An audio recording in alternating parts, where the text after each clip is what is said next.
Assalamualaikum warahmatullahi wabarakatuh. Selamat sore anak-anak. Waalaikumsalam. Sore Pak. Apa kabar nih? Waalaikumsalam. Semuanya Sorry, Pak. sehat? Sorry.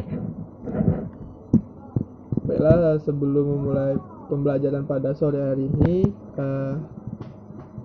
marilah kita membaca bismillah agar pembelajaran pada sore ini berjalan lancar ya. Bismillahirrahmanirrahim. Baik, pada pembelajaran sore hari ini Bapak akan menjelaskan materi tentang perkembangan agama Hindu-Buddha di Indonesia. Nah, kita masuk ke teorinya dulu ya, teori masuknya Hindu-Buddha di Indonesia. Yang pertama itu adalah teori Brahmana, di mana teori Brahmana ini adalah di mana teori ini menjelaskan Brahmana atau pemuka agama. Kalau di agama Islam itu biasanya ulama dari agama Buddha atau Hindu masuk ke Indonesia dengan tujuan untuk menyebarkan agama itu sendiri. Yang kedua adalah teori kesatria, di mana teori kesatria adalah para kesatria perang atau prajurit perang yang kalah pada peperangan di sana di daerah India dan kemudian melarikan diri hingga tibalah ke Indonesia. Kemudian mereka beranak pinak dan menyebarkan agama Hindu itu sendiri. Yang ketiga adalah teori Waisa, di mana teori ini menjelaskan bahwa agama Hindu masuk ke Indonesia itu dibawa oleh golongan Waisa atau golongan pedagang. Jadi pedagang itu datang ke Indonesia untuk berdagang sekaligus menyebarkan agama Hindu. Dan yang terakhir adalah teori arus balik, di mana para pemuka agama Hindu di Indonesia pergi ke India untuk belajar lebih dalam agama Hindu, kemudian balik lagi ke Indonesia untuk menyebarkan di Indonesia sendiri. Nah, yang saya jelaskan lagi adalah Hindu memiliki beberapa kasta. Nah, anak-anak sekalian ada yang tahu nggak nih kasta-kasta dalam agama Hindu? Ada yang bisa menjawab? Ya, Pak. Silakan Elvira dulu. Baik.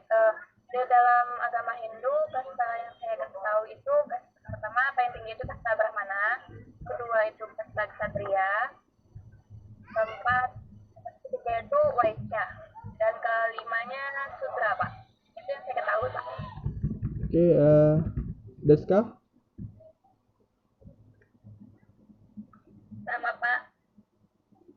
Coba disebutin dari yang tertinggi ke yang paling rendah, Deska, kalau bisa. Brahmana, Waisya, Brahmana, Ksatria, Waisya, Sudra. Oke, baik. Ya betul. Jadi golongan pertama adalah Brahmana, di mana itu adalah golongan para pemuka agama. Yang kedua adalah Ksatria, yaitu dimaksudkan oleh Ksatria adalah para raja-raja atau pangeran-pangeran dari kerajaan. Nah, selanjutnya ada, namun berbeda dengan agama Hindu dan Buddha. Di agama Buddha sendiri itu tidak memiliki kasta, karena agama Buddha sendiri mengajarkan bagaimana kesamaan kedudukan antara umat manusia. Jadi tidak ada dibedakan antara Brahmana dan sebagainya, dianggap sama rata. Nah, pada kitab suci, ada yang tahu nggak kitab suci orang Hindu?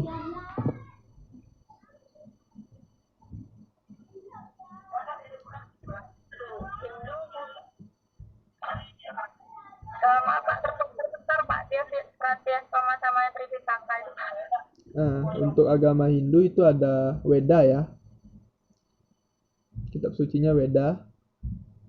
Untuk Buddha sendiri itu betul Tripitaka. Nah, lanjut ke kerajaan-kerajaan yang ada di Indonesia yang bercorak Hindu dan Buddha. Ayo sebutkan beberapa contoh kerajaan yang bercorak agama Hindu. Ada yang bisa? Saya Pak. Silakan. Yang lain mungkin Pak. Ada lagi yang lain? Saya Pak. Saya Pak. Deska? Deska Pak ya? Ya. Kerajaan yang beragama Hindu, yang bercorak Hindu, kerajaan Kutai Pak. Oke, Nur?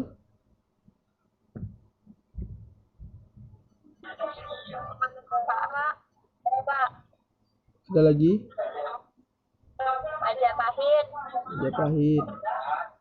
Nah, sekarang Singosari. ya betul. Nah, Bapak ambil satu contoh ya, yaitu kerajaan yang besar dari bercorak agama Hindu adalah kerajaan Majapahit, di mana Majapahit itu terkenal dengan salah satu patihnya. Ada yang tahu nama patihnya? Patih Gajah Mada Pak. Ya, betul. Di Gajah Mada itu terkenal dengan Sumpah Palapanya ya, yaitu ingin menyatukan wilayah Nusantara di bawah kerajaan Majapahit. Nah, dari agama Buddha sendiri, ada yang tahu contoh kerajaannya?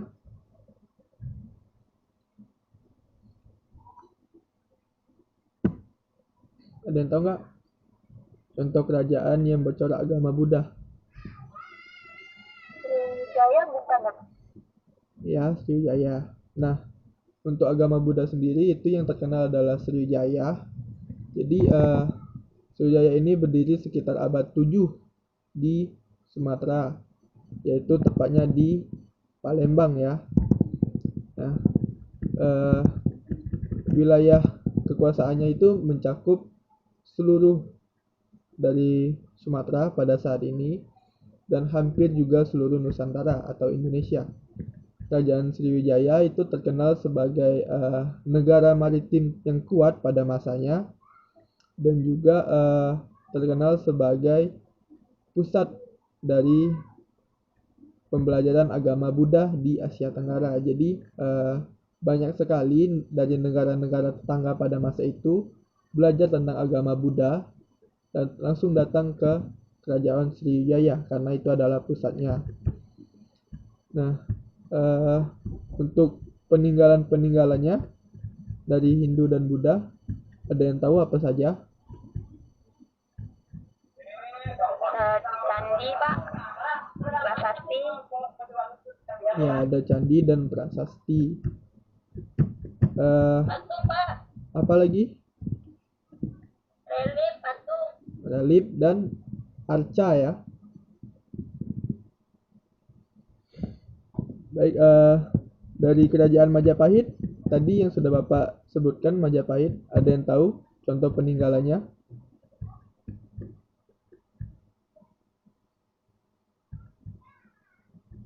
Tidak ada yang tahu ya? Kurang tahu kalau Majapahit Pak, belum belajar. Kurang tahu. Oke, Buddha? Dari Sriwijaya maksud Bapak?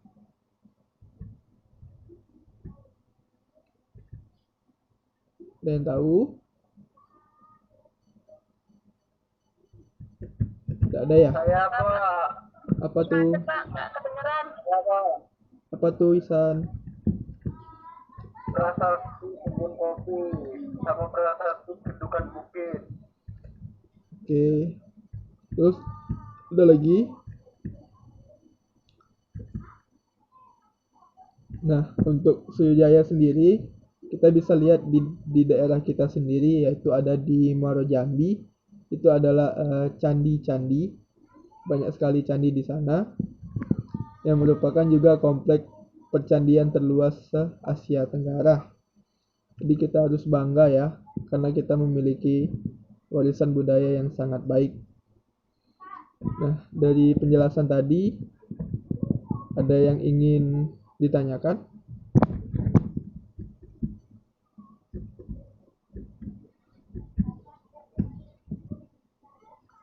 Saya ingin bertanya, Pak. Apa tuh? Silakan. Yang ingin saya tanyakan itu, Pak, apa bedanya kerajaan Hindu dengan Buddha, Pak? Ya jelas beda. Kalau kerajaan Hindu kan bercorak Hindu, kalau Buddha bercorak Buddha. Enggak gini, tentu saja ada perbedaannya ya. Dari sistem pemerintahannya, eh, Hindu memiliki kasta-kasta, sementara Buddha hanya perbedaan antara kerajaan dan juga rakyat-rakyat biasa. Mungkin seperti itu, Deska. Baik, Pak. Makasih, Pak. Baik, terima kasih.